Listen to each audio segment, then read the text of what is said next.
Cthulhu by H.P. Lovecraft.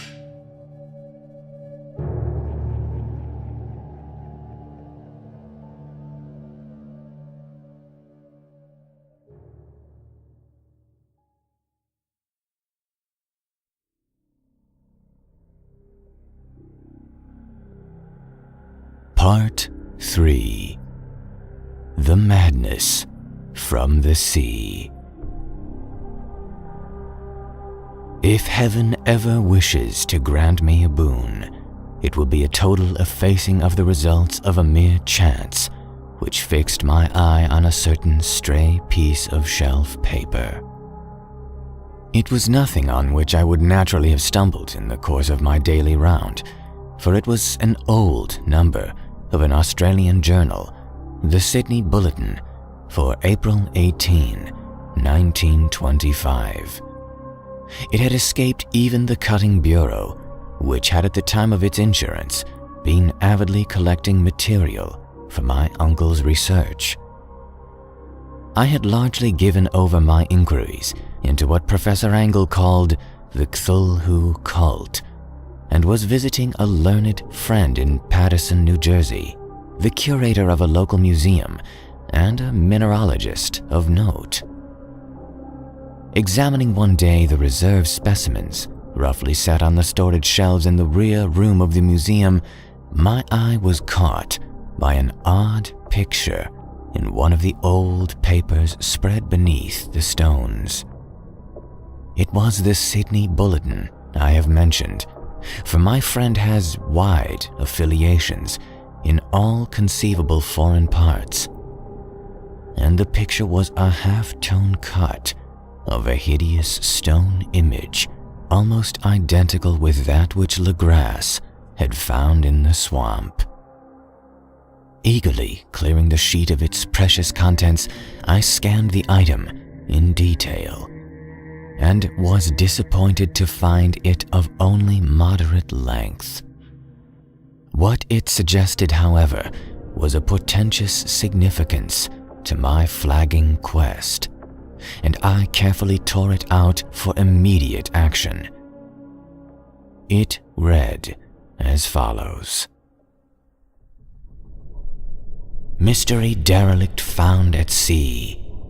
Vigilant arrives with helpless armed New Zealand yacht in tow. One survivor and dead man found aboard. Tale of desperate battle and deaths at sea. Rescued seaman refuses particulars of strange experience. Odd idol found in his possession. Inquiry to follow.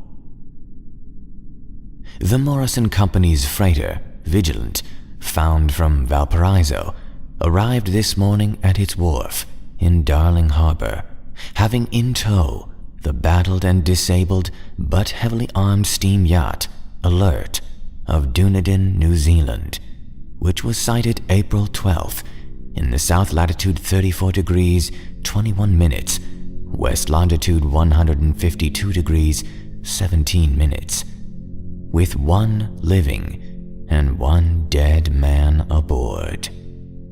The Vigilant left Valparaiso March 25th, and on April 2nd was driven considerably south of her course by exceptionally heavy storms and monster waves. On April 12th, the derelict was sighted, and though apparently deserted, was found upon boarding to contain one survivor in a half-delirious condition, and one man who had evidently been dead for more than a week.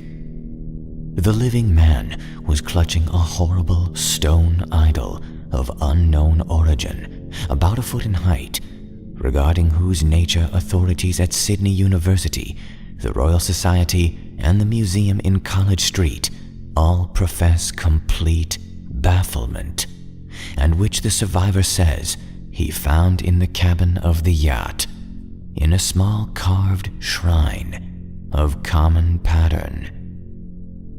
This man, after recovering his senses, told an exceedingly extremely strange story of piracy and slaughter. He is Gustaf Johansen, a Norwegian of some intelligence, and had been second mate of the two-masted schooner Emma of Auckland, which sailed for Callao February 20th with a complement of 11 men. The Emma, he says, was delayed and thrown widely south of her course by the great storm of March 1st, and on March 22nd, in south latitude 49 degrees 51 minutes, west longitude 128 degrees 34 minutes, encountered the Alert, manned by a queer and evil-looking crew of Kanakas and half-castes. Being ordered peremptorily to turn back, Captain Collins refused, whereupon the strange crew began to fire savagely and without warning upon the schooner with a particularly heavy battery of brass cannon forming part of the yacht's equipment. The Emma's men showed fight, says the survivor, and though the schooner began to sink from shots beneath the waterline, they managed to heave alongside their enemy and board her, grappling with the savage crew on the yacht's deck and being forced to kill them all, the number being slightly superior because of their particularly abhorrent and desperate, though rather clumsy mode of fighting. 3 of the Emma's men, including Captain Collins and First Mate Green, were killed, and the remaining 8, under the second mate Johansen, proceeded to navigate the captured yacht, going ahead in their original direction to see if any reason for their ordering back had existed. The next day, it appears, they raised and landed on a small island, although none is known to exist in that part of the ocean. And 6 of the men somehow died ashore, though Johansen is queerly reticent about this part of his story and speaks only of their falling into a rock chasm. Later, it seems, he and one companion boarded the yacht and tried to manage her, but were beaten about by the storm of April 2nd. From that time till his rescue on the 12th, the man remembers little, and he does not even recall when William Bryden, his companion, died. Bryden's death reveals no apparent cause and was probably due to excitement or exposure.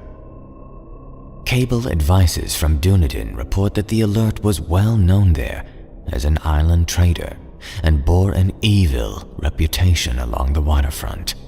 It was owned by a curious group of half-castes whose frequent meetings and night trips to the woods attracted no little curiosity. And it had set sail in great haste just after the storm and earth tremors of March 1st.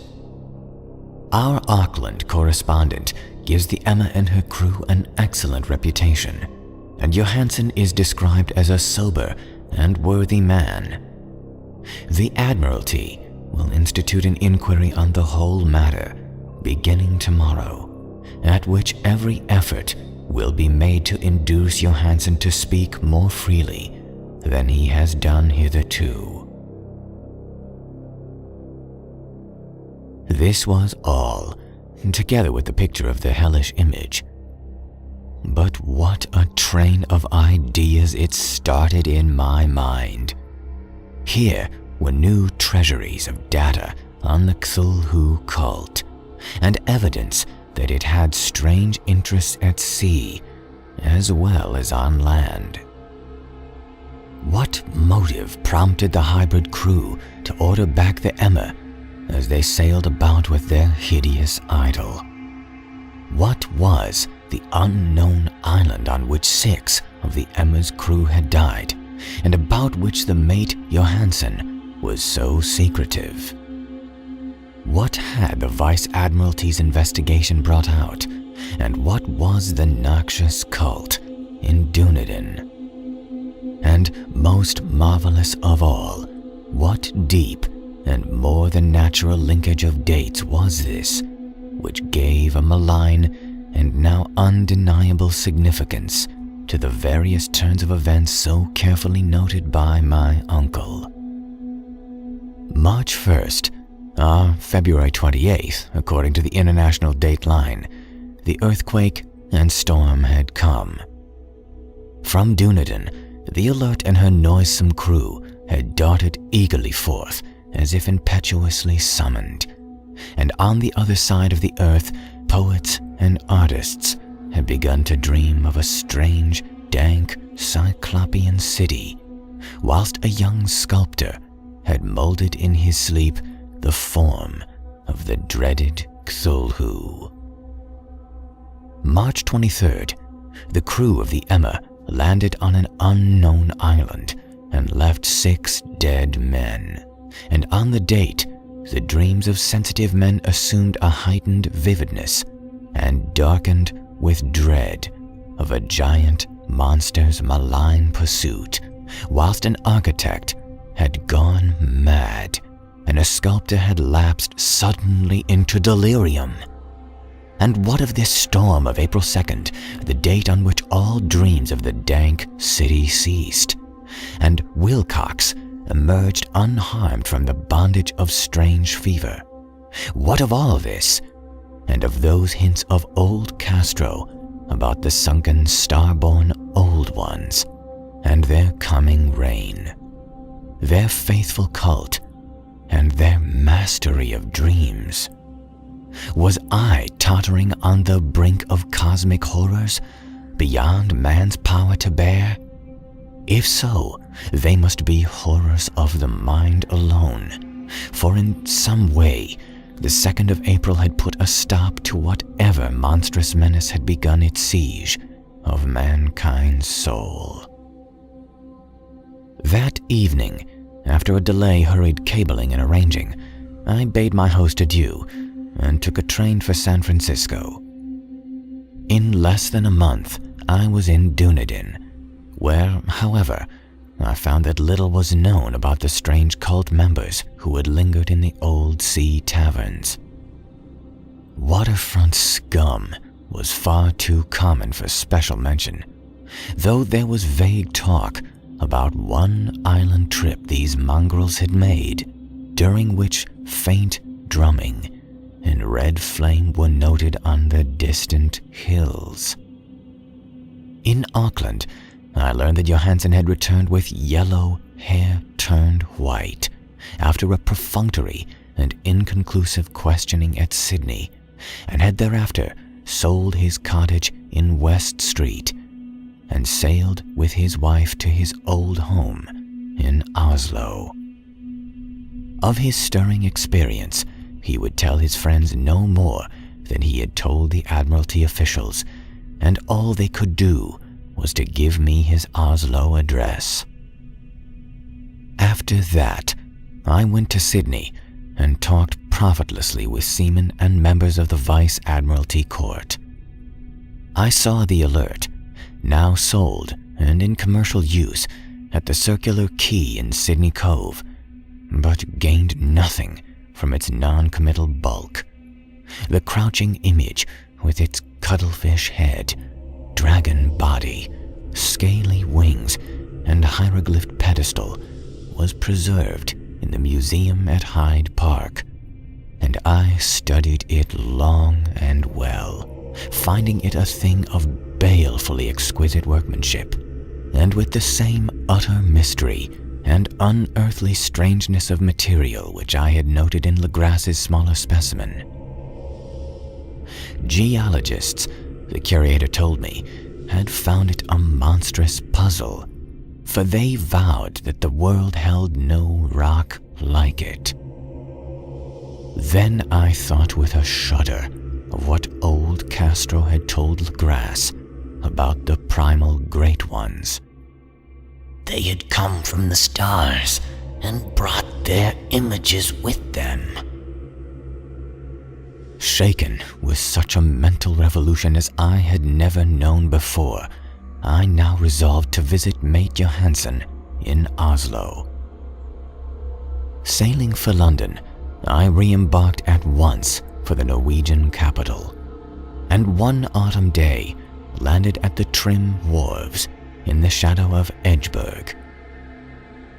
Johansen's address, I discovered, lay in the old town of King Harald Hardrada, which kept alive the name of Oslo during all the centuries that the greater city masqueraded as Christiana.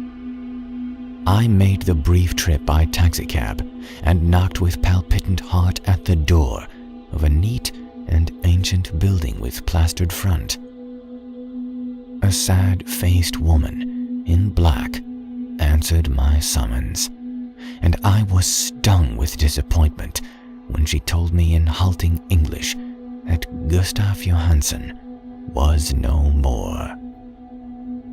He had not survived his return, said his wife, for the doings at sea in 1925 had broken him. He had told her no more than he had told the public, but had left a long manuscript of technical matters, as he said, written in English, evidently in order to safeguard her from the peril of casual perusal. During a walk through a narrow lane near the Gothenburg dock, a bundle of papers falling from an attic window had knocked him down. 2 Lascar sailors at once helped him to his feet, but before the ambulance could reach him, he was dead. Physicians found no adequate cause for the end and laid it to heart trouble and a weakened constitution. I now felt gnawing at my vitals that dark terror which will never leave me till I too am at rest, accidentally or otherwise. Persuading the widow that my connection with her husband's technical matters was sufficient to entitle me to his manuscript, I bore the document away and began to read it on the London boat. It was a simple, rambling thing, a naive sailor's effort at a post-facto diary, and strove to recall day by day that last awful voyage. I cannot attempt to transport it verbatim in all its cloudiness and redundance, but I will tell its gist enough to show why the sound of the water against the vessel's sides became so unendurable to me that I stopped my ears with cotton. Johansen, thank God, did not know quite all, even though he saw the city and the thing. But I shall never sleep calmly again when I think of the horrors that lurk ceaselessly beneath life in time and in space, and of those unhallowed blasphemies from elder stars which dream beneath the sea, known and favored by a nightmare cult ready and eager to loose them on the world whenever another earthquake shall heave their monstrous stone city again to the sun and air. Johansen's voyage had begun just as he told it to the Vice Admiralty. The Emma, in ballast, had cleared Auckland on February 20th, and had felt the full force of that earthquake-born tempest which must have heaved up from the sea bottom the horrors that filled men's dreams. Once more under control, the ship was making good progress when held up by the alert on March 22nd, and I could feel the mate's regret as he wrote of her bombardment and sinking. Of the swarthy cult fiends on the alert, he speaks with significant horror. There was some peculiarly abominable quality about them which made their destruction seem almost a duty, and Johansen shows ingenious wonder at the charge of ruthlessness brought against his party during the proceedings of the court inquiry.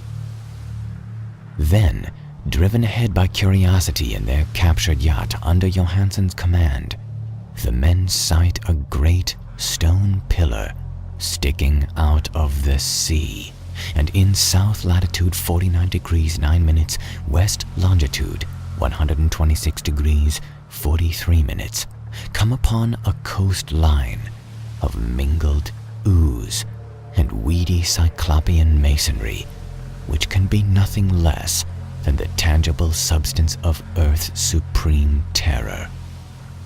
The nightmare corpse city of Rillier, that was built in measureless aeons beyond history by the vast, loathsome shapes that seeped down from the dark stars. There lay great Cthulhu and his hordes, hidden in green, slimy vaults, and sending out at last, after cycles incalculable, the thoughts that spread fear to the dreams of the sensitive, and called imperiously to the faithful to come on a pilgrimage of liberation and restoration. All this Johansen did not suspect, but God knows he saw enough. I suppose that only a single mountaintop, the hideous, monolith-crowned citadel whereon great Cthulhu was buried, actually emerged from the waters. When I think of the extent of all that may be brooding down there, I almost wish to kill myself forthwith. Johansen and his men were awed by the cosmic majesty of this dripping Babylon of elder demons, and must have guessed, without guidance, that it was nothing of this or of any sane planet. Awe at the unbelievable size of the greenish stone blocks, at the dizzying height of the great carven monolith, and the stupefying identity of the colossal statues and bas-reliefs with the queer image found in the Shrine of the Alert, is poignantly visible in every line of the mate's frightened description. Without knowing what futurism is like, Johansen achieved something very close to it when he spoke of the city. For instead of describing any definite structure or building, he dwells only on broad impressions of vast angles and stone surfaces. Surfaces too great to belong to anything right or proper for this earth, and impious with horrible images and hieroglyphs. I mention his talk about angles because it suggests something Wilcox had told me of his awful dreams. He had said that the geometry of the dream place he saw was abnormal, not Euclidean, and loathsomely redolent of spheres and dimensions apart from ours. Now an unlettered seaman felt the same thing while gazing at the terrible reality. Johansen and his men landed at a sloping mud bank on this monstrous acropolis and clambered slipperily up over Titan oozy blocks, which could have been no mortal staircase. The very sun of heaven seemed distorted when viewed through the polarizing miasma welling out from this sea-soaked perversion, and twisted menace and suspense lurked leeringly in those crazily elusive angles of carven rock where a second glance showed concavity after the first showed convexity. Something very like fright had come over all the explorers before anything more definite than rock and ooze and weed was seen. Each would have fled had he not feared the scorn of the others, and it was only half-heartedly that they searched, vainly as it proved, for some portable souvenir to bear away. It was Rodriguez, the Portuguese, who climbed up the foot of the monolith and shouted of what he had found.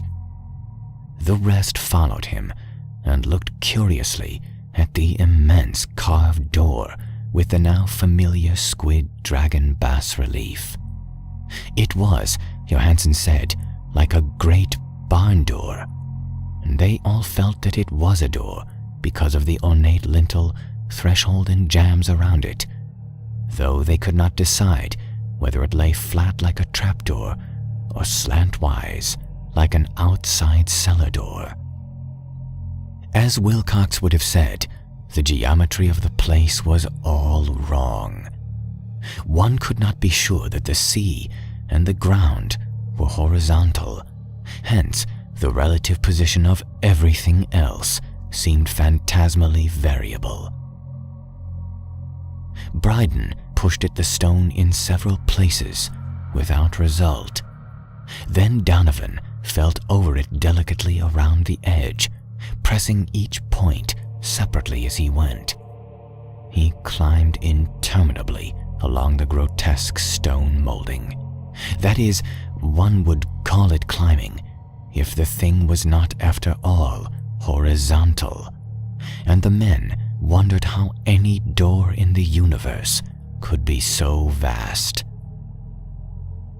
Then, very softly and slowly, the acre-great panel began to give inward at the top, and they saw that it was balanced. Donovan slid or somehow propelled himself down along the jamb and rejoined his fellows, and everyone watched the queer recession of the monstrously carven portal. In this fantasy of prismatic distortion, it moved anomalously in a diagonal way, so that all the rules of matter and perspective seemed upset. The aperture was black, with a darkness almost material.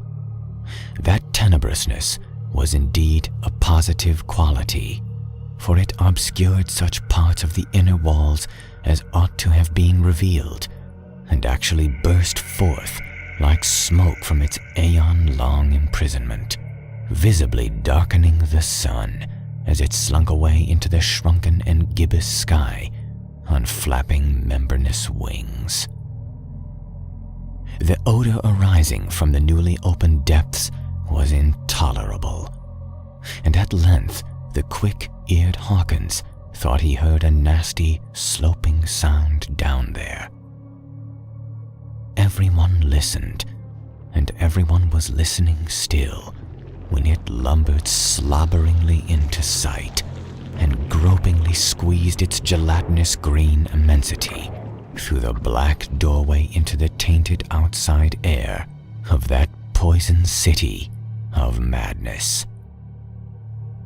Poor Johansen's handwriting almost gave out when he wrote this. Of the 6 men who never reached the ship, he thinks 2 perished of pure fright in that accursed instant.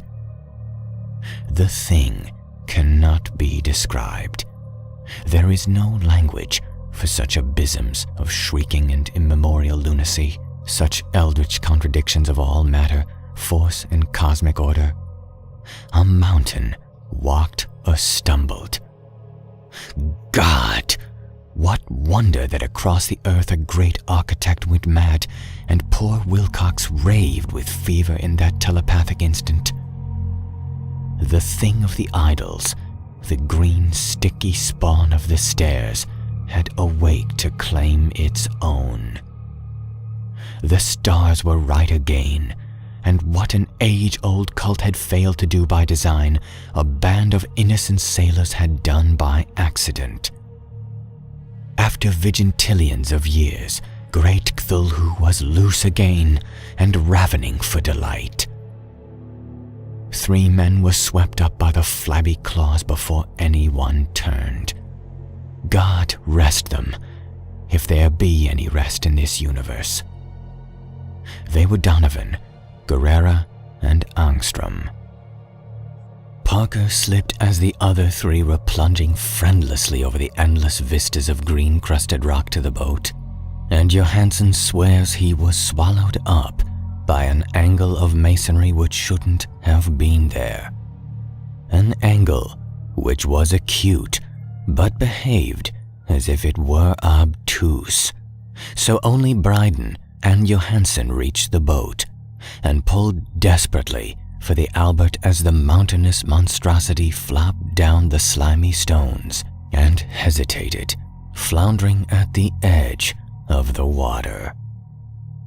Steam had not been suffered to go down entirely, despite the departure of all hands for the shore, and it was the work of only a few moments of feverish rushing up and down between wheel and engines to get the Albert underway. Slowly, amidst the distorted horrors of that indescribable scene, she began to churn the lethal waters, whilst on the masonry of that charnel shore that was not of earth, the Titan thing from the stars slavered and gibbered like Polypheme cursing the fleeing ship of Odysseus.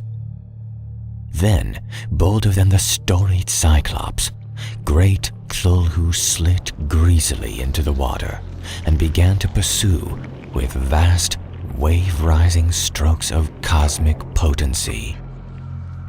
Bryden looked back and went mad, laughing shrilly as he kept on laughing at intervals, till death found him one night in the cabin whilst Johansen was wandering deliriously. But Johansen had not given out yet. Knowing that the thing could surely overtake the Alert until steam was fully up, he resolved on a desperate chance, and setting the engine for full speed, ran lightning-like on deck and reversed the wheel. There was a mighty eddying and foaming in the noisome brine, and as the steam mounted higher and higher, the brave Norwegian drove his vessel head-on against the pursuing jelly, which rose above the unclean froth like the stem of a demon galleon. The awful squid head with writhing feelers came nearly up to the bowsprit of the sturdy yacht. But Johansen drove on relentlessly. There was a bursting as of an exploding bladder, a slushy nastiness as of a cloven sunfish, a stench as of 1,000 opened graves, and a sound that the chronicler would not put on paper.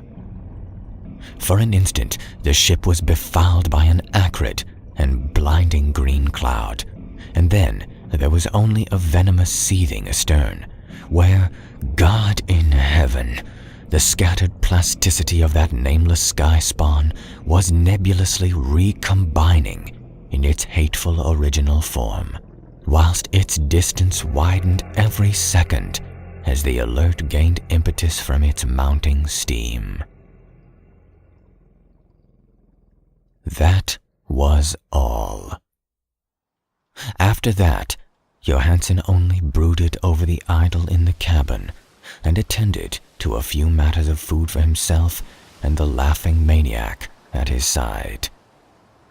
He did not try to navigate after the first bold fight, for the reaction had taken something out of his soul. Then came the storm on April 2nd, and a gathering of the clouds about his consciousness. There is a sense of spectral whirling through liquid gulfs of infinity, of dizzying rides through reeling universes on a comet's tail, and of hysterical plunges from the pit to the moon, and from the moon back again to the pit, all livened by a cachinnating chorus of the distorted, hilarious elder gods and the green bat-winged mocking imps of Tartarus. Out of that dream came rescue. The Vigilant, the Vice Admiralty Court, the streets of Dunedin, and the long voyage back home to the old house by Edgeburg. He could not tell. They would think him mad.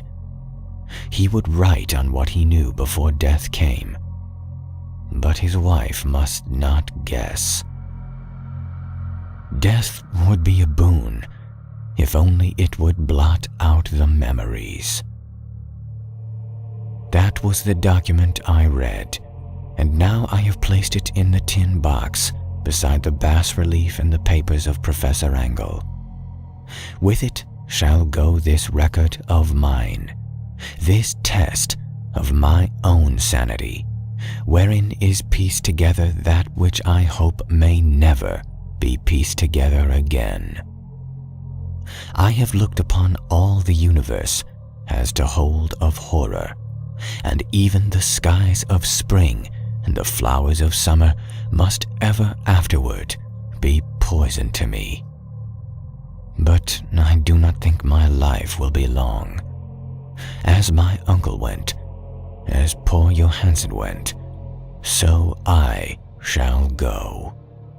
I know too much, and the cult still lives.